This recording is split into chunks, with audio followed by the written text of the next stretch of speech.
telah menerima kemenangan dari Tuhan Yesus yang sungguh besar ajaib perbuatannya. Ini setiap iman kami ya Tuhan.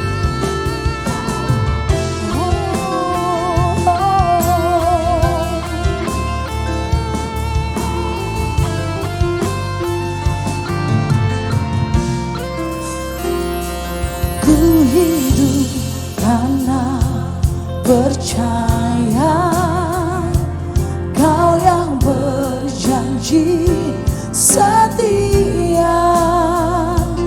Pengharapanku selalu ada di dalam-Mu. Ku tidak akan menyerah meski dalam kesesatan. Seluruh hidupku dalam genggaman-Mu. Mari dengan iman, mari berseru nyatakan, aku punya Tuhan yang besar, yang tak berjanji dan sanggup menggenapi. Imanku bersepakat percaya kuasa-Nya.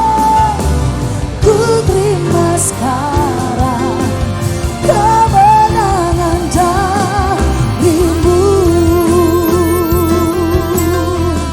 Kami terima kemenangan. Kami percaya ya Tuhan. Mari bersama-sama lebih lagi dengan iman-Mu. Ku hidup karena percaya Kau yang berjanji setia. Pengharapanku selalu ada di dalam-Mu. Sebab kami tidak akan menyerah ya Tuhan. Ku tidak akan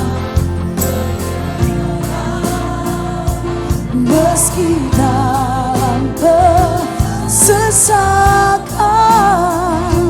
Seluruh hidupku dalam genggaman-Mu. Mari dengan mengangkat tanganmu nyatakan, aku punya Tuhan yang besar, yang tak berjanji dan sanggup menggenapi.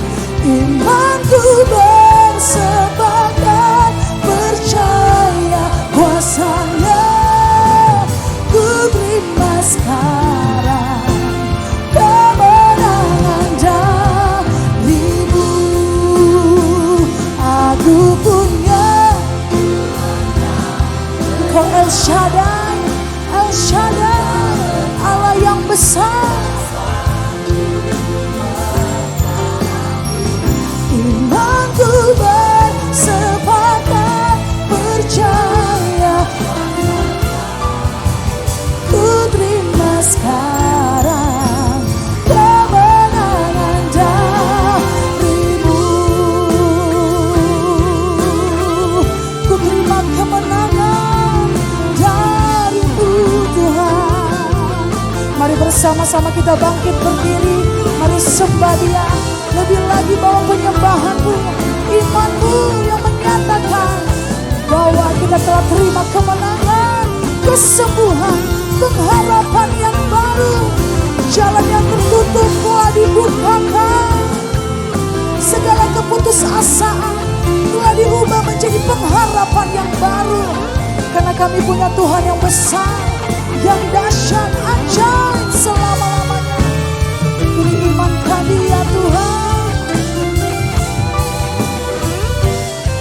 Mari bersama-sama dengan mengangkat kedua tangan menyatakan, aku punya Tuhan yang besar, yang telah berjanji dan sanggup menggenapi.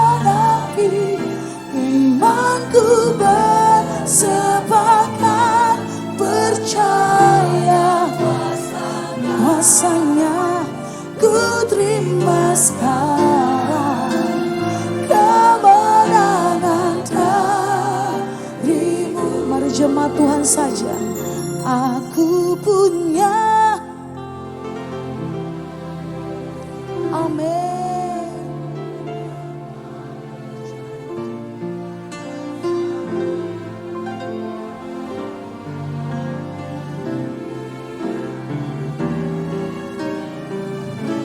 Kami percaya kuasa-Mu ya Tuhan. Kami terima kemenangan. Mari sekali lagi dengan imanmu, dengan mengangkat tanganmu, nyatakan. Aku punya Tuhan yang besar, yang telah berjanji dan sanggup menggenapi imanku bersepakat.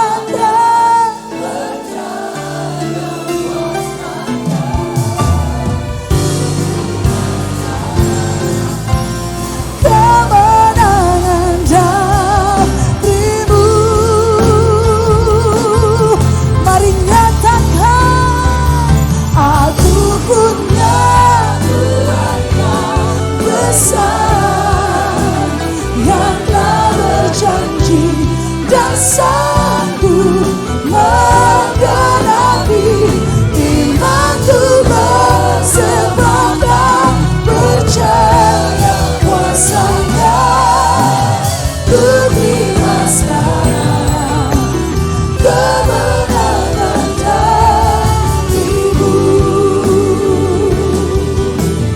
Ku terima sekarang kemenangan darimu.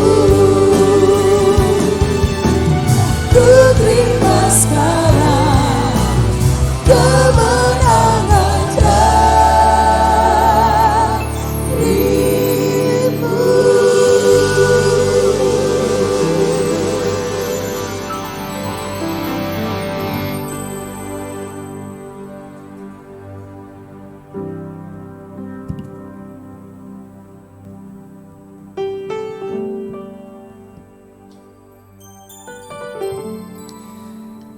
Kita akan satukan segenap hati kita akan doa sama-sama untuk firman Tuhan pada siang ini. Bapa di sorga, terima kasih buat siang ini Tuhan yang sudah memberikan pada kami semua kembali waktu dan kesempatan. Pagi ini kami bisa bangun dengan tubuh yang sehat dan kuat. Pagi ini Tuhan berikan pada kami satu hari yang baru. Kau bawa setiap langkah kaki kami kembali masuk dalam rumah Tuhan. Kami bawa segenap hati kami dalam ibadah, memuji dan menyembah Tuhan. Membawa setiap doa dan juga pergumulan hidup kami. Kami bisa berjumpa dengan gembala dan juga jemaat, teman-teman seiman, saudara-saudara seiman. Menguatkan kembali satu sama lain dalam kasih Tuhan. Ambil bagian dalam pelayanan buat setiap kami yang bertugas pada hari ini. Dan tiba saatnya buat kami untuk menikmati firman Tuhan. Berfirman buat kami semua lewat setiap ayat yang akan kami baca, pengupasan singkat yang akan kami simak bersama-sama. Kau sucikan, kau kuduskan telinga kami dan hati kami, supaya kami bisa menangkap dan menerima setiap pesan firman Tuhan dengan baik, untuk kami bisa pahami, kami lakukan dalam segenap aspek kehidupan kami. Berfirman buat kami semua, Roh Kudus, Engkau adalah pengkhotbah sejati, berbicara buat kami semua dari hati ke hati, sesuai kedatangan dan kebutuhan kami. Kami dikuatkan, kami diteguhkan, kami dihibur, kami dididik, kami diajar, kami ditegur, semuanya mendatangkan kebaikan. Kami siap buat firman Tuhan, kami sambut dengan sukacita. Dalam nama Tuhan Yesus Kristus. Haleluya. Amin, amin, amin, amin. Silakan duduk, jemaat Tuhan, puji Tuhan. Terima kasih buat teman-teman yang sudah melayani jemaat Tuhan pada hari ini.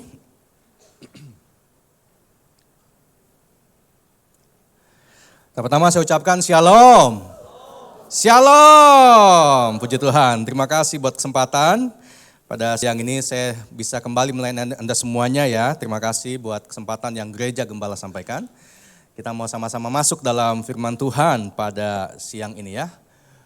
Siang ini saya akan berbicara mengenai Roh Kudus ya, satu pribadi dalam Trinitas yang mungkin jarang kita kupas dan juga jarang kita singgung ya. Namun Roh Kudus itu ada buat kita semua. Kita masih percaya bahwa Allah kita Bapa, Putra, dan Roh Kudus, amin. Kita masih pegang teguh, amin. Puji Tuhan ya, sebab di luar sana sudah mulai ada juga anak-anak Tuhan yang lain, teman-teman kita seiman yang mulai kepada oneness ya. Hanya Allah Bapa saja, Yesus bukan Allah, atau Yesus Allah kecil, dan Roh Kudus hanya sebuah kuasa saja. Dan kita bersyukur kalau gereja kita masih percaya kepada Tritunggal atau Trinitas. Ini sebuah doktrin yang dibangun oleh gereja mula-mula oleh bapak-bapak gereja selama 400 tahun ya. Jadi bukan yang baru belajar 10, 20, 30 tahun tiba-tiba mau mengubah doktrin. Kalau kita nggak belajar sejarah tentu kita menganggap enteng hal ini.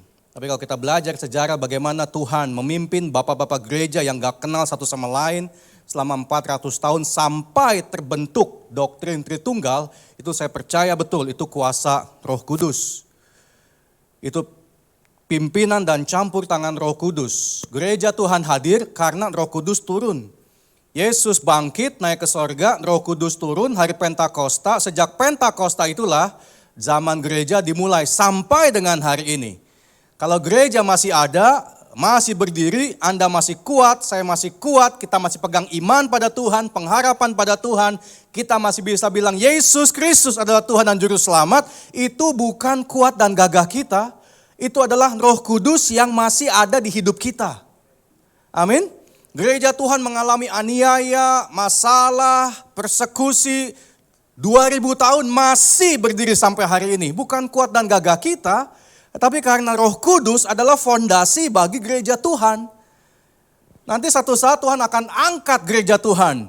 Yesus akan datang di awan-awan jemput kita semua. Waktu gereja diangkat, Roh Kudus pun diangkat.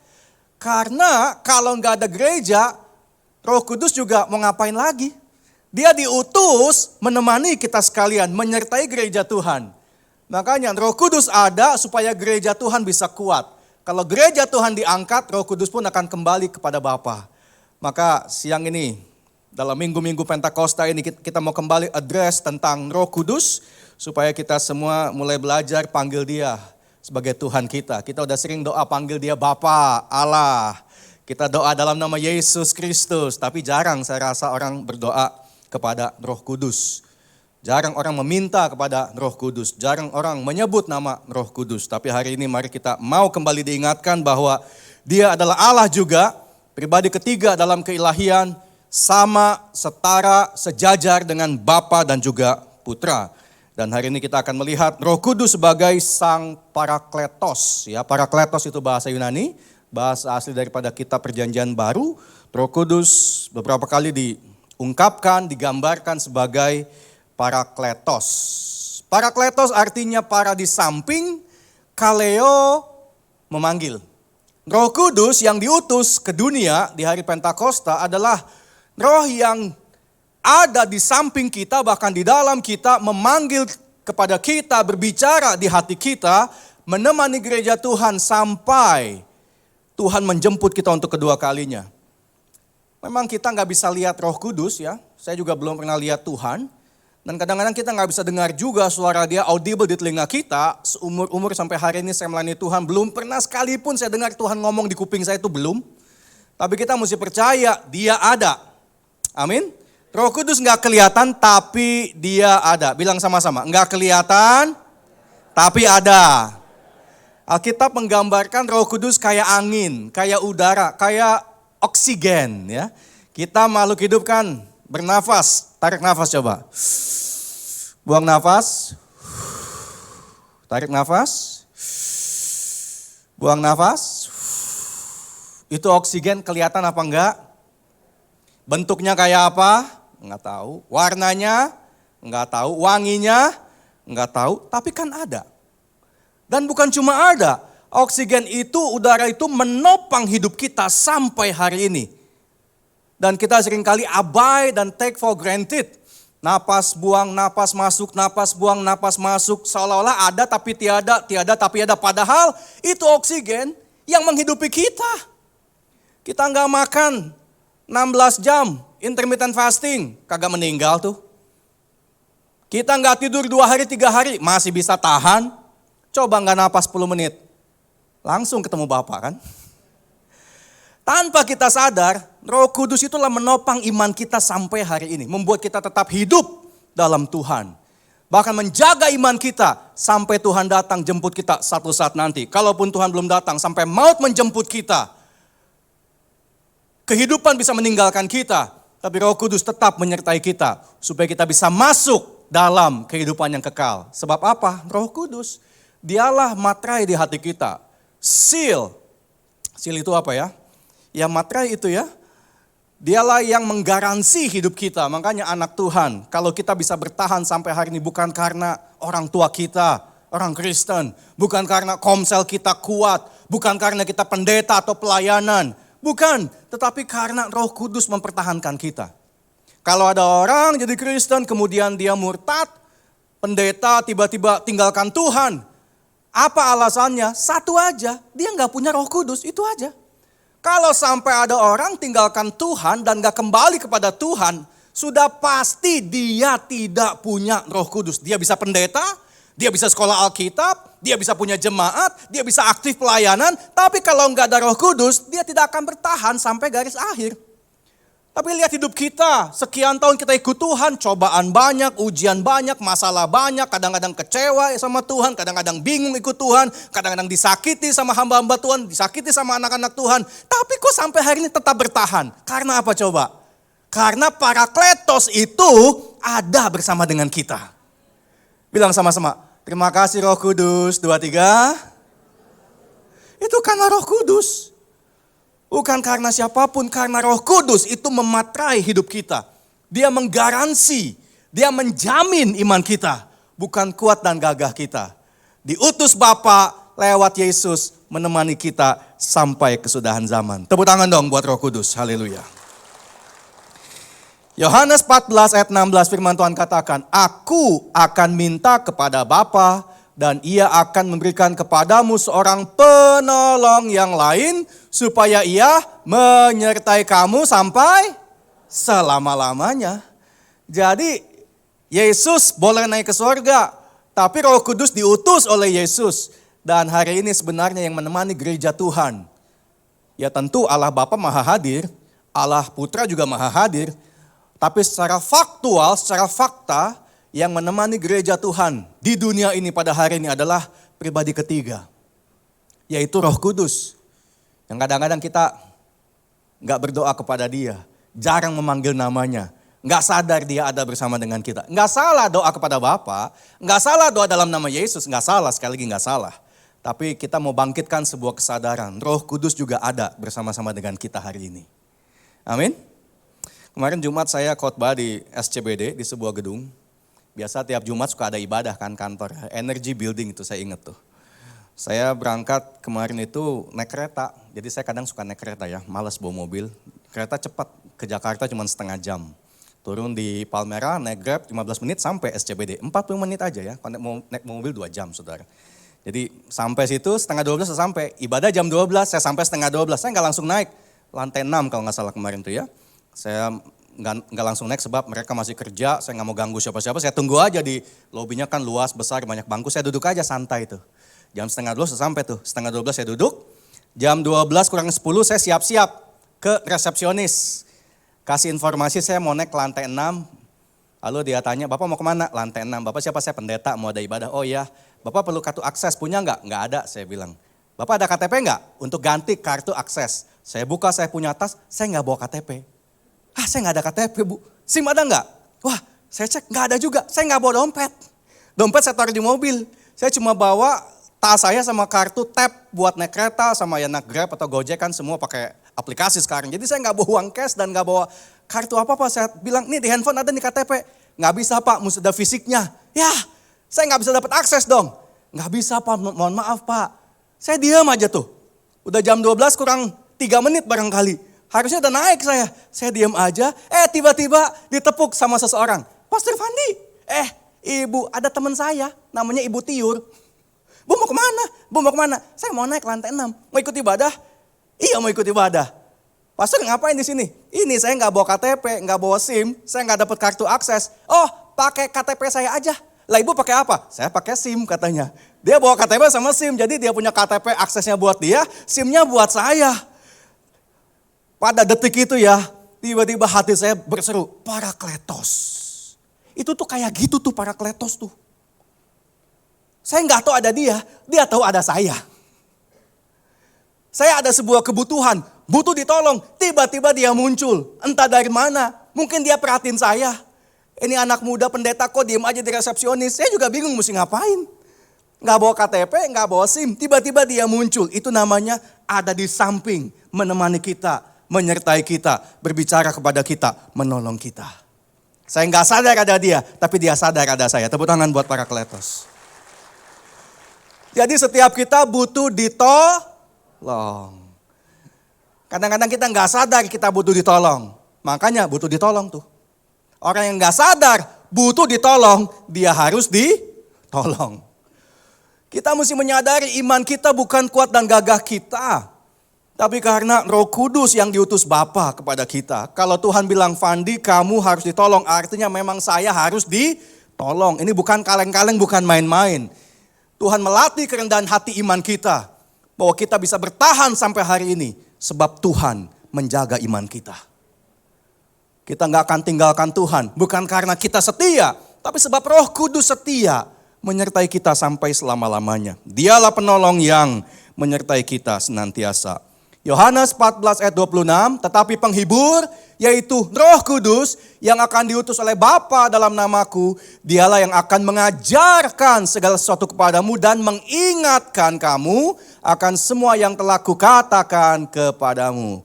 Roh Kudus hadir bukan cuma menolong kita, dia juga menghibur kita, mengajar firman Tuhan dan mengingatkan akan semua yang telah dikatakan Yesus kepada kita. Dia ada sebagai penolong, dia ada sebagai penghibur, dia ada sebagai pengajar kita. Roh Kudus ada sebagai pengingat kita, dia ingatkan kita akan kasih Tuhan. Dia ingatkan kita akan janji-janji Tuhan. Dia ingatkan kita untuk bertahan sampai pada kesudahannya. Semua karena Roh Kudus. Bilang sama-sama, terima kasih Parakletos. 2, 3. Terima kasih kepada Roh Kudus, bukan kuat dan gagah kita. Semua karena dia. Dalam 1 Yohanes 2 ayat 1, anak-anakku hal ini kutuliskan kepadamu supaya kamu jangan berbuat dosa. Ini tugas Parakletos yang paling berat saya rasa. Namun jika seorang berbuat dosa, kita mempunyai seorang pengantara pada Bapa, yaitu Yesus Kristus yang adil. Tapi Yesus sudah naik ke sorga. Dan dia utus Roh Kudus. Maka secara de facto hari ini pengantara kita dengan Bapa lewat Yesus adalah Roh Kudus. Dia menolong kita, dia mengajar kita, dia menghibur kita, dia mengingatkan kita. Dia juga menuntun kita sampai pada kesudahannya. Dan tugas Roh Kudus yang menurut saya paling berat adalah menginsafkan kita dari dosa-dosa kita. Sebab roh kita ini penurut tapi daging lemah. Kita mau ikut kehendak Tuhan, tapi daging juga menarik kita kuat-kuat. Makanya butuh Roh Kudus. Kita ini ciptaan baru, tapi yang lama juga masih ada bekas-bekasnya di hidup kita. Roh kita penurut sebagai ciptaan baru, tapi daging juga begitu kuat. Makanya butuh Roh Kudus. Kita sangat membutuhkan Roh Kudus di hidup kita. Kalau enggak kita enggak bisa bangkit. Ada sebuah cerita saudara, ini kisah nyata ya. Kisah tentang Agam Rinjani itu, Agam Rinjani. Ini adalah sebuah aksi heroik seorang porter, relawan evakuasi di Gunung Rinjani, Lombok, Nusa Tenggara Barat tahun lalu, bulan Juni, tepat setahun yang lalu ya. Jadi ada seorang pendaki perempuan masih muda, orang Brazil namanya Juliana Marins. Dia mendaki Gunung Rinjani. Saya bukan pendaki gunung, saya nggak pernah mendaki gunung ya. Jadi saya nggak tahu susahnya apa daki gunung. Tapi di situ saya membaca warga negara ini jatuh. Ketinggalan rombongan, dia kepleset dan jatuh ke lembah. Dan dia nggak bisa naik. Saya baru tahu bahwa Rinjani itu pasir gunungnya, banyak pasir. Jadi semakin dia mencoba naik ke atas, semakin dia ngeglosor licin ke bawah. Semakin banyak gerakan dan movement untuk usaha naik ke atas, semakin dia berusaha untuk naik, semakin dia turun ke bawah. Kayak lumpur hisap. Semakin banyak goyang badan, semakin terhisap ke bawah. Semakin banyak usaha menolong diri sendiri naik ke atas, semakin pasir itu menggeser, menarik dia jatuh ke bawah. Singkat cerita dia jatuh, terguling, kena batu dan tewas. 21 Juni dia jatuh, tanggal 23 Juni teman-teman mencari dia pakai drone. Gak ada yang berani turun, takut kepleset semuanya. Bisa turun gak bisa naik. Dan drone mereka menemukan sesosok mayat ada di situ. Rupanya Julia Marins kepleset, jatuh terguling-guling, menghantam batu dan tewas di tempat. Di kedalaman 600 meter di jurang itu dari pasir. Siapa yang mau turun? Gak ada. Ada yang berani? Gak ada. Sampai muncullah Agam Rinjani ini saudara ya. Agam ini sebagai seorang relawan, tanggal 24 Juni dia lakukan proses evakuasi. Dengan gagah berani, sedikit nekat, turun ke medan yang sangat curam dan berbahaya di tengah cuaca yang tidak bersahabat demi menjangkau jasad manusia Julia Marins yang udah gak bisa naik. Masih hidup aja gak bisa naik, apalagi sudah tewas. Singkat cerita sampailah Agam ke jasad itu, lalu dia ikat, dia bungkus, lalu dia taruh di punggung dia. Lalu Agam pakai tali dia naik perlahan-lahan, melewati tebing yang curam, menginjak batu yang bisa dia pijak, menghindari daerah yang licin, yang penuh pasir. Akhirnya proses yang melelahkan sampai pada ujungnya, evakuasi bisa terjadi dengan baik. Tanggal 21 sampai 25 Juni jadi hari yang sangat menegangkan. Dan akhirnya jenazah Julia Marins sampai ke atas, diproses kembali ke Brazil. Kisah ini mengilustrasikan bagaimana orang yang hidup dalam dosa, berusaha bangkit dari dosa, saya mau kasih tahu saudara, tidak bisa. Dengan kekuatan kita, tidak bisa. Hikmat, marifat, pengalaman, tidak bisa. We need Holy Spirit. Makanya Holy Spirit, Roh yang kudus. Karena kita unholy spirit, unholy person. Kita yang gak kudus, gak bisa jadi kudus. Kayak orang yang udah jatuh, makin jatuh, makin jatuh, makin jatuh. Makin berbuat baik, makin jatuh.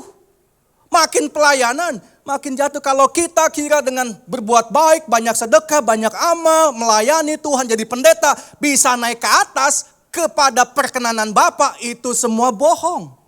Gak bisa. Makanya Roh Kudus diutus, kayak Agam Rinjani diutus. Untuk menarik kita yang jatuh, naik ke atas. Pada sisi inilah kita mesti sadar, we need to be helped. Kita harus ditolong. Karena pada dasarnya kita sendiri tidak berkuasa atas kedagingan kita. Kita nggak bisa melepaskan sifat-sifat jelek kita. Bahkan kita suka berbuat dosa tanpa kita tahu itu dosa sebetulnya. Ada banyak yang harus Tuhan ungkapkan, Tuhan ingatkan, Tuhan expose di hidup kita. Maka tugas Roh Kudus yang buat saya paling berat itu menginsafkan kita akan dosa-dosa kita. Membuat kita sadar kita butuh ditolong. Dan sebuah ayat atau dua buah ayat dalam Mazmur 37 ayat yang ke-24. Apabila Fandi jatuh, tidaklah sampai tergeletak. Sebab Tuhan lewat Roh Kudus menopang tangan Fandi dan tangan kita semua. Amin. Kalau kita jatuh, Roh Kudus ada di situ kok. Teman-teman Julia Marins gak ada yang berani, Agam berani. Tokoh agama gak ada yang mampu, Roh Kudus yang sanggup turun. Angkat kita kembali. That's why Roh Kudus tolong aku.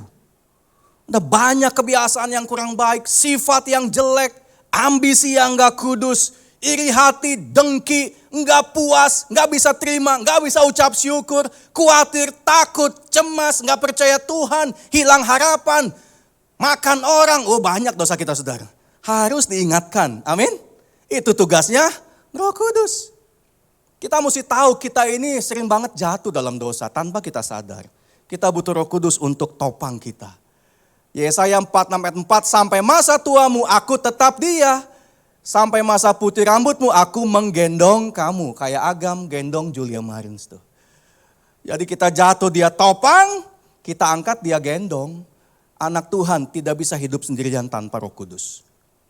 Kita jatuh, terjebak dalam dosa, Dia topang kita. Kita bangun, kita menang dalam iman. Tetap kita menang karena Tuhan gendong. Bukan karena kita hebat dan kita kuat. Bukan karena kita bisa, kita mampu. Kalau kita bisa, ingat Roh Kudus yang tolong saya, Dia gendong saya. Jatuh Tuhan topang, bangun Tuhan gendong. Bilang sama-sama, jatuh Tuhan topang, bangun Tuhan gendong. Semua karena kuat dan gagah Roh Kudus. Tepuk tangan buat Tuhan kita. Roh Kudus yang ajaib itu. Jatuh di topang, bangun di gendong. Gereja Tuhan butuh Roh Kudus. Tidak ada guru yang lebih baik daripada Roh Kudus. There is no better teacher than the Holy Spirit. And no better text than God's Word. Tidak ada buku yang lebih baik daripada Alkitab. Makanya gereja Tuhan itu dibangun oleh Roh Kudus yang gak kelihatan dan oleh Alkitab ini nih saudara. Ada Alkitab gede ya. Nah ini buku ini bukan sembarang buku. Ini representasi Yesus yang tidak kelihatan dalam bentuk buku yang kelihatan. Yesusnya udah naik ke sorga, gak kelihatan tapi Dia hadir dalam bentuk representatif yang kelihatan. Alkitab ini loh. Ini juga 400 tahun jadi begini nih. Bukan 4 tahun atau 40, ini 400 tahun. Bapak-bapak gereja gak saling kenal satu sama lain, bisa merumuskan 66 kitab. Itu kalau bukan perbuatan Roh Kudus yang ajaib, siapa coba, siapa? Ada banyak buku berseri-seri, macam-macam lah, Doraemon lah, apalah. Yang nulis kan satu, otaknya kan dia, makanya ceritanya nyambung. Ini yang nulis beda-beda, kurun waktu nulis ribuan tahun, yang nyusunnya ratusan tahun. Jadi satu buku, dari Kejadian sampai Wahyu temanya sama, salvation, keselamatan. Bayangin tuh, kalau bukan Roh Kudus, siapa coba? Ini representatif daripada Yesus yang tidak kelihatan. Gereja Tuhan butuh dua, Alkitab dan Roh Kudus. Tidak ada buku yang lebih baik daripada Alkitab, tidak ada guru yang lebih baik daripada Roh Kudus. Kita butuh dua-duanya, bilang sama-sama, butuh dua-duanya. Dan tugas Roh Kudus mengajar kita kan, the Holy Spirit makes this God's Word, this Bible personal. Jadi pribadi sifatnya buat kita. Roh Kudus bikin firman Allah jadi personal buat kita. Satu ayat yang sama, beda-beda kasusnya. Tapi firmannya sama, diterapkan di hidup kita yang berbeda, latar belakang beda, masalah beda, situasi beda, zaman beda. Tapi firmannya tetap sama, dahulu sekarang sampai selama-lamanya. Maka anak Tuhan mesti baca Alkitab, amin. Banyak orang suka nanya, Pastor gimana dengar suara Roh Kudus? Saya belum pernah dengar suara Roh Kudus di kuping saya. Justru kalau ada suara, kita tengking malah tuh. Belum tentu suara Tuhan. Tapi yang pasti ya, Roh Kudus itu akan ingatkan apa yang pernah kita baca. Mau dengar suara Roh Kudus, baca Alkitab. Kalau tiba-tiba ini Alkitab muncul di hati kita, 1-2 ayat, bahkan 1-2 kalimat, itu Roh Kudus ingatkan kita tuh. Makanya kenapa kita mesti baca, kita mesti deposit banyak ayat di hati kita. Supaya Roh Kudus bisa ingatkan, apa sih yang kita butuhkan pada musim kehidupan kita. Baca Alkitab kita, tidak ada buku yang lebih baik bagi iman Kristen selain daripada Alkitab. Dan Roh Kudus kalau nggak ada Alkitab mau ngomong apa? Mau bicara apa? Mau ngingetin apa kalau hati kita nggak ada deposit firman Tuhan coba? Anda pernah lagi dalam situasi sulit, lagi bingung, diam tiba-tiba muncul sebuah ayat? Pernah alami itu? Itu suara Roh Kudus tuh. Karena apa? Pernah baca. Coba nggak baca, yang muncul apa? Aneh-aneh. FC mulu yang muncul tuh ya. Kita punya Instagram kan 3 hari ini FC mulu kan. Taumingse terus tuh. Kita mesti punya Yesus di hati kita, firman Tuhan supaya Roh Kudus bisa ingatkan. Ada amin? Tapi Pak bingung Pak Alkitab ini Pak, saya baca nggak paham. Terus nggak paham nggak baca, iya kalau baca nggak paham kemudian nggak baca, kapan pahamnya? Kalau alasan kita nggak baca sebab nggak paham, saya mau tanya kapan pahamnya? Gimana pahamnya? Saya udah 28 kali baca nih, tahun ini ke-29 kali baca. Bosen nggak? Bosen, terus terang aja bosen. Kalau cuma baca bosen, tapi begitu jadi firman yang hidup jadi gak bosen tuh. Kalau cuma baca kan kisahnya gitu-gitu aja. Anda nonton film sekali seru, 2 kali masih oke, 3 kali mulai bosen, 4 kali muntah kan. Ini 29 kali saya baca nih, Kejadian sampai Wahyu, tiap hari. Bosen gak bosen, daging kita bosen. Tapi roh kita gak bosen, sebab apa? Selalu ada suara Tuhan yang baru. Dari setiap musim kehidupan yang berbeda, yang Tuhan ingatkan. Tadi pagi sarapan apa Bapak Ibu? Ada yang sarapan tadi pagi? Ada yang sarapan bakmi? Ada yang sarapan bubur? Indomie? Cakwe? Ada yang udah makan steak? Medium rare tadi pagi? Pagi-pagi makan steak udah ada? Saudara tadi pagi makan apa? Anda paham apa yang Anda makan? Paham Pak? Bubur, seporsi, nasi uduk, ada telurnya, ada ayam suwirnya, ada kerupuk. Bukan itu yang saya tanya. Yang Anda makan mau bubur kah, mau bakmi kah, mau nasi kah, mau apapun, berapa gram kalorinya? Karbohidratnya berapa banyak? Kalori berapa banyak? Seratnya berapa banyak? Ada vitamin apa aja? Paham nggak? Nggak paham, jangan makan makanya kalau nggak paham. Tapi kenapa makan juga coba? Karena kita tahu, paham nggak paham kalau kita makan kenyang. Kalau kita kenyang badannya sehat. Alkitab juga sama. Paham gak paham pokoknya makan, baca. Tanpa kita sadar ini firman Tuhan jadi makanan rohani kita. Kita jadi kuat, jadi sehat dan bertumbuh dalam Tuhan tanpa kita sadari. Nanti satu saat kalau tubuh butuh energi dia bakar tuh kita punya karbohidrat. Kalau hidup kita butuh firman Tuhan, Roh Kudus akan keluarkan buat kita. Makanya makan. Katakan 2, 3. Makan. Makan firman supaya Roh Kudus bisa olah isi hati kita. Karena ada deposit firman Tuhan dalam hidup kita ya. Next slide-nya. Roh Kudus akan mengingatkan kita. Yohanes 16 ayat yang ke-8. Baca sama-sama, ini ayat penting. 2, 3.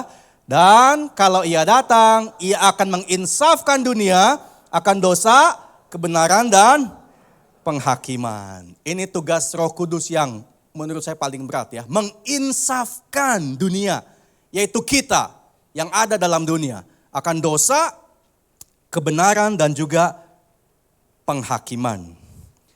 Saya kasih tips praktis saudara ya. Ada 2 prinsip yang saya pegang. Yang saya simpulkan dari firman Tuhan. Dan sangat praktis. Begini, yang pertama itu prinsip isyarat kilat. Ada 2 speaker di depan sini ya. Ini yang pertama, anggap. Ini yang kedua. Oke, ini ada 2 pintu ceritanya. Speaker pertama ini pintu pertama namanya pintu isyarat kilat. Yang itu, yang kedua, pintu kedua, prinsip muntahkan segera. Kita begitu kenal Tuhan, Roh Kudus masuk di hidup kita, kita jadi ciptaan baru. Tuhan kasih yang namanya spiritual sensitivity. Ada sebuah kepekaan, katakan kepekaan. Kita tuh jadi peka, somehow jadi peka dengan dosa, jadi peka dengan apa maunya Tuhan. Kasih mula-mula di hidup kita. Begitu ada dosa mulai menggoda, itu Roh Kudus langsung sambar hati kita, isyarat kilat. Boom. Jangan, gak boleh, jangan lakukan, jangan lihat gitu ya. Di handphone saya tuh ada grup ya, ada grup pendeta, ada grup pendekar. Orang-orang yang gak kenal Tuhan gitu. Itu isinya tuh aneh-aneh tuh. Kadang teman kirim apa, saya mau keluar gak enak, ini teman-teman lama, SMP, SMA, di dalam ya sampah kadang-kadang isinya. Mohon maaf ya teman-teman gitu ya. Kadang ada gambar-gambar wanita-wanita yang pakai baju baby gitu loh ya. Baju kurang bahan ya, mereka kan lucu gitu-gituan. Kita begitu lihat, wih kita kan manusia normal dong. Tahu ini wanita cantik dan seksi, tahu ya. Begitu mata lihat, ada gambar yang cantik dan seksi, Roh Kudus kasih isyarat kilat. Boom, hey, jangan lihat kelamaan. Hey, ini dosa. Ayo hapus, ayo delete. Save boleh nggak? Nggak boleh. Delete, jangan save, delete. Nah, Roh Kudus kan ingatkan, betul nggak? Semakin kita peka dan taat, hati kita akan semakin sensitif dengan gerakan Roh Kudus tuh. Dia akan bicara dengan lembut, kita dengar suaranya. Sebab hati kita lembut dan peka. Kalau kita taat. Tapi ya roh penurut daging lemah. Saya akui kadang-kadang memang kita bisa melanggar prinsip isyarat kilat. Jangan, kita buka juga tuh pintu. Stop, kita maju juga, kita terusin tuh. Kita langgar spiritual sensitivity kita. Itu membuat kita jadi gak peka lagi. Dosa jadi biasa, melanggar jadi lumrah. Orang kalau udah biasa kebaktian ya, gak kebaktian sekali, hati gak enak kan. Aduh gak tenang nih, gak kebaktian. Coba udah 10-20 kali gak kebaktian, udah biasa. Oh, udah biasa gak kebaktian, udah biasa. Kalau udah biasa tepat waktu. Sekalinya gak tepat, aduh gak enak nih. Apalagi Bapak Gembala bilang gak boleh telat, gak boleh telat. Aduh gak enak gitu kan. Begitu udah kebiasaan telat, nah datang pas doa berkat gitu kan. Hati pun biasa aja karena sudah hilang sensitivitasnya. Kenapa bisa hilang? Sebab pintu pertama dilanggar. Isyarat kilat kita abaikan berkali-kali. Kita buka pintunya, kita masuk. Tapi Roh Kudus tuh emang baik banget sih. Saya temukan Roh Kudus jaga di satu pintu yang satu. Pintu prinsip final avoidability. Muntahkan segera. Kalau pintu pertama ini berkaitan dengan kepekaan, pintu kedua berkaitan dengan konsekuensi. Banyak anak Tuhan berjalan di antara pintu kepekaan dan pintu konsekuensi. Coba-coba. Nah, di sini saudara, kita mesti berpikir pakai akal sehat. Next slide ada sebuah gambar ya. Ya, terima kasih sama AI ini ya. Kasih gambar bagus. Nah, dari titik A, isyarat kilat kita kayak main akrobat. Udah gak peka, kita langgar suara Tuhan, kita mau coba. Kita jalan, Tuhan jaga di satu pintu. Oke Fandi stop. Aku jaga di sini ya, jangan lewat loh. Ini pintu konsekuensi, final avoidability. Ini titik terakhir yang bisa kamu hindarkan, jangan lewat. Kadang-kadang kita suka mendekat ke konsekuensi, mendekat ke pintu akhir. Yang Tuhan mau itu kita berbalik. Mundur. Yang Tuhan mau itu kita mundur. Balik gitu loh. Dari jalan, dari titik A ke titik B, mundur. Dari titik B ke titik A, yang Tuhan mau kayak begitu. Tapi kalau kita tetap bebal, keraskan hati kita, langgar Tuhan, dukakan hati Roh Kudus, kita hajar juga pintu, muntahkan segera. Kita langgar dua pintu, saudara dengar baik-baik ya, jangan salah paham. Semua dosa pasti Tuhan ampuni, ada amin? Bilang sama-sama, semua dosa pasti Tuhan ampuni. Tapi kalau udah pintu kedua dilanggar, tidak semua konsekuensi Tuhan angkat. Itu yang kita mesti takut sebetulnya. Jangan takut sama dosa, bukan berarti boleh buat dosa. Alkitab bilang, hei maut, di manakah sengatmu? Hai maut, di manakah kuasamu? Sudah dikalahkan oleh Yesus di kayu salib, amin. Kita tuh gak boleh takut dosa, takut sama Tuhan. Supaya kita gak buat dosa. Yang kita mesti agak takut adalah konsekuensi ketidaktaatan yang tidak Tuhan angkat. Sebab pintu pertama dilanggar, pintu kedua dilanggar. Roh Kudus sudah sangat bermurah hati, gak langsung hajar dan hukum kita. Dia masih tungguin. Udah muntahkan, Fandi muntahkan, jangan dilanjut muntahkan. Kenapa saya pakai bahasa muntahkan segera saudara? Minggu lalu saya dikirim sama teman saya satu cuplikan video dari temennya ya. Yang lagi stres, bisnisnya jatuh saudara. Habis lah pokoknya. Dia duduk aja di meja bengong. Di sampingnya ada baygon saudara. Dia ambil baygon, dia cium-cium. Dia semprot ke tembok.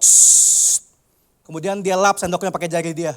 Temboknya dia lap pakai jari dia. Lalu dia masukin ke lidah dia. Mau bunuh diri ceritanya minum baygon. Lagi stres bisnisnya jatuh gitu loh. Dia kirimin, saya perhatiin aja.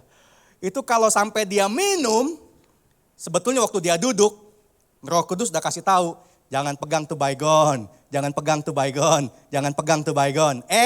Isyarat kilat dia langgar, dia pegang juga. Roh Kudus masih tunggu, jangan minum tuh baygon, jangan minum tuh baygon.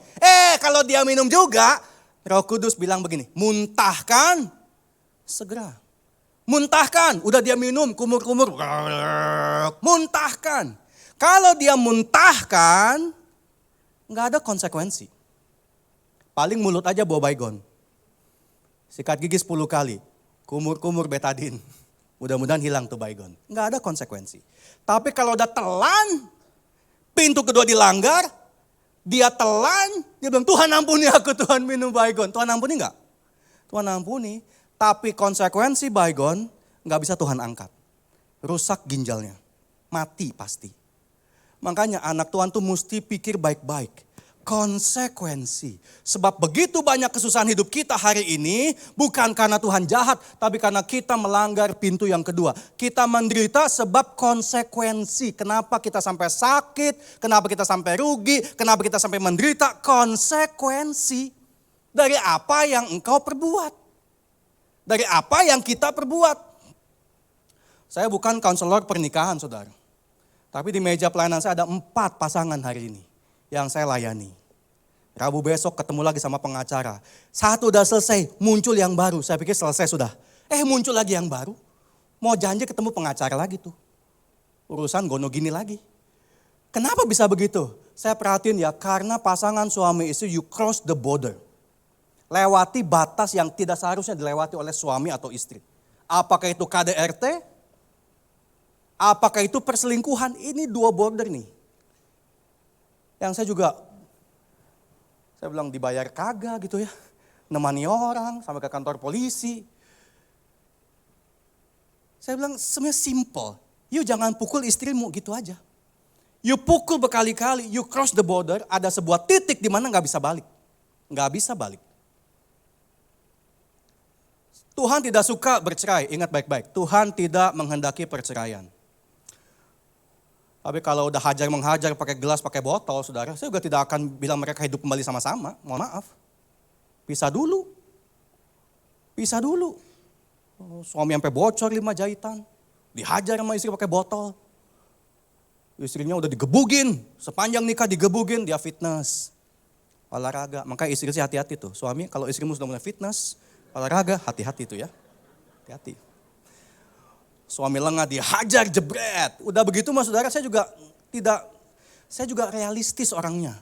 You hidup sama-sama, besok you dikampak sama suami kamu. Pisah, sampai kapan? Seminggu, sebulan, setahun, sampai mau memisahkan. Nggak tahu sampai kapan. Tapi yang pasti tidak boleh menikah kembali. Sebelumnya tidak boleh bercerai. Pisah ya sudah, yang penting jangan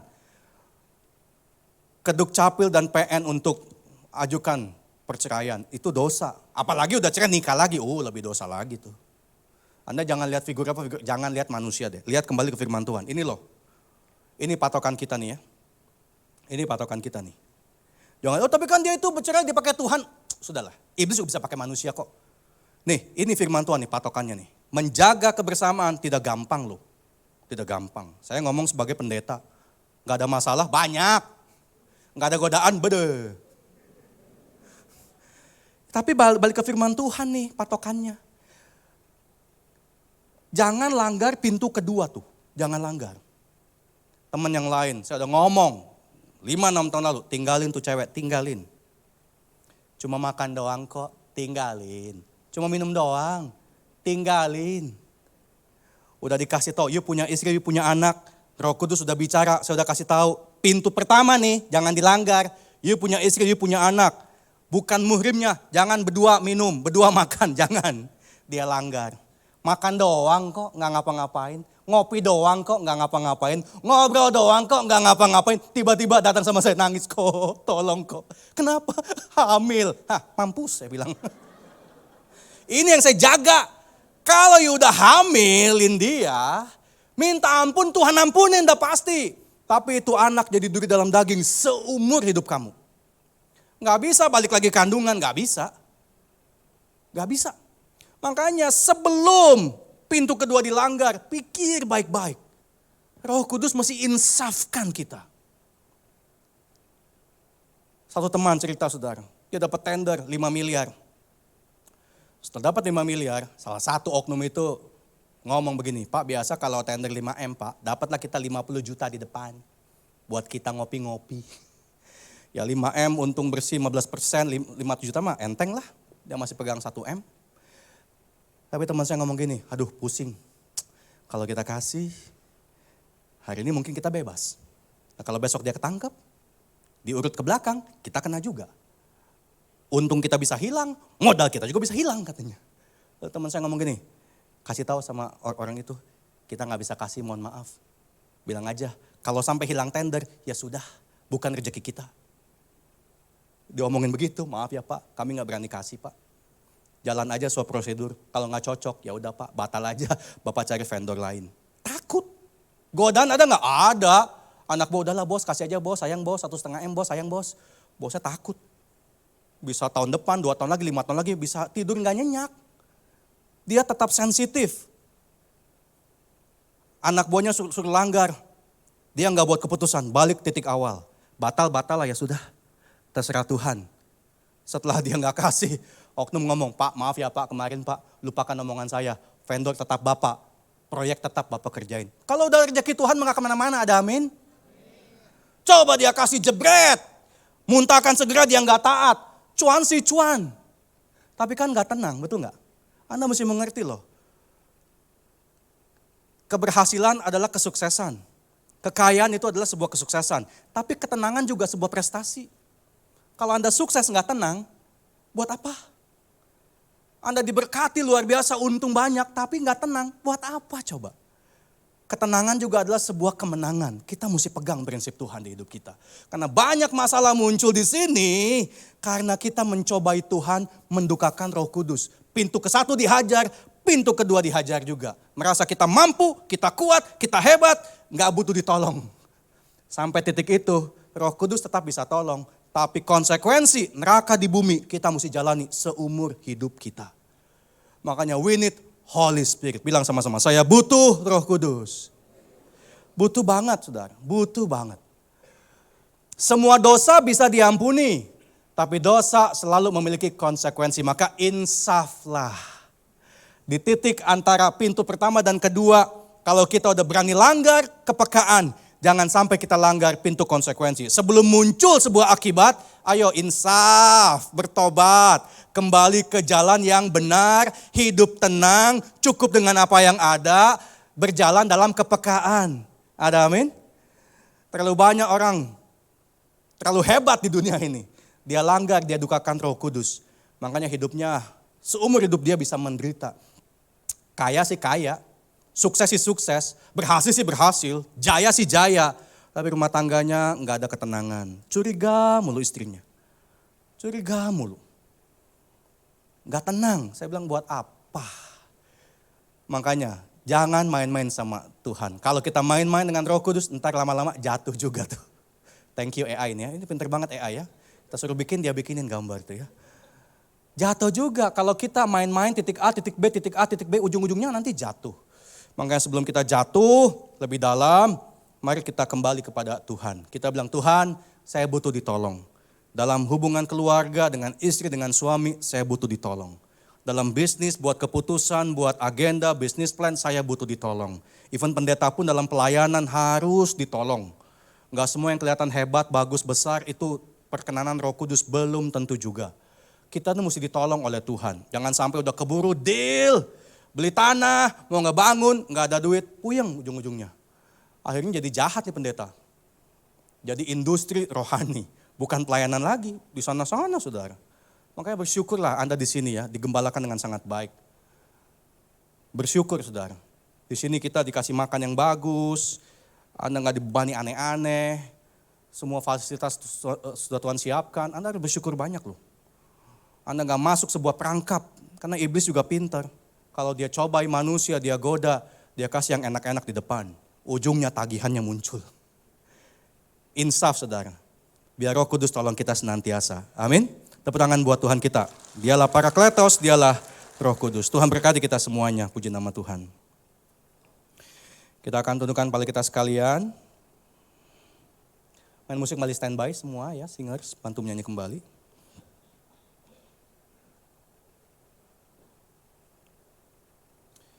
Kita nyanyikan tentang Roh Kudus, tahu lagu Ku buka hati untuk Roh-Mu Tuhan. Tahu itu? Yes, kita berdiri sama-sama jemaat Tuhan ya. Di momen minggu-minggu Pentakosta ini kita mau kembali ingatkan kesadaran iman kita akan peranan Roh Kudus di hidup kita. Kalau bukan Roh Kudus kita nggak akan sanggup. Kalau bukan Roh Kudus kita nggak akan mampu.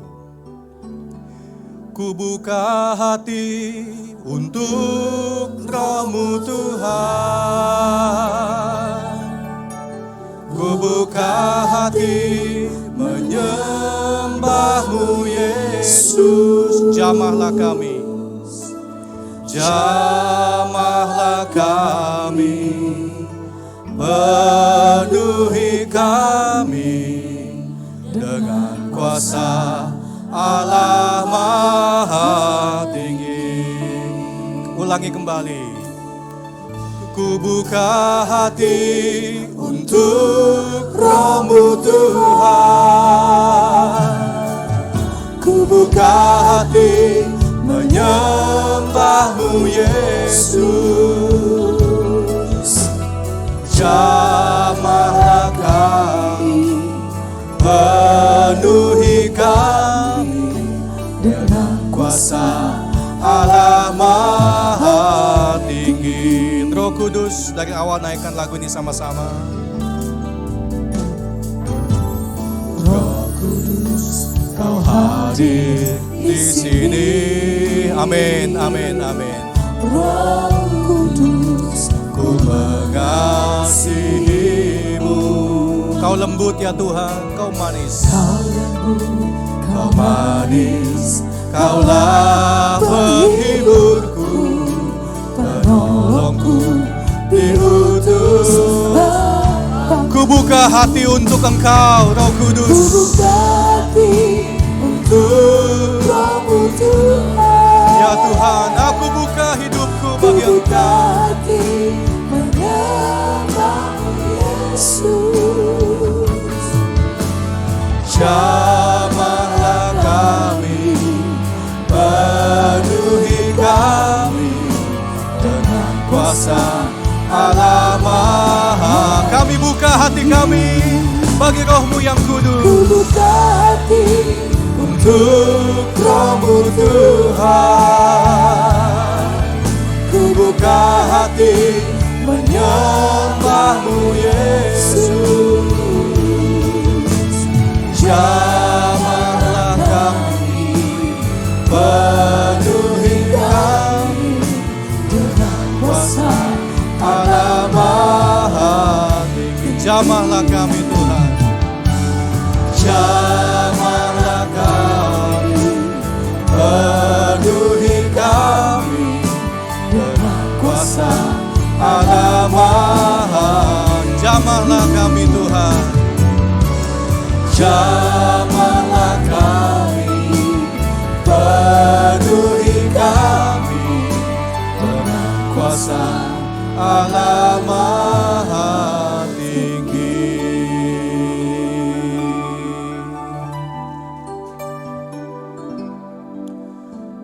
Kalau kami bisa kuat sampai hari ini, bertahan dalam iman kami, melewati segala guncangan-guncangan musim kehidupan, dan masih tetap percaya pada Tuhan sebagai Juru Selamat Yesus Kristus dan janji firman-Mu yang ya dan amin.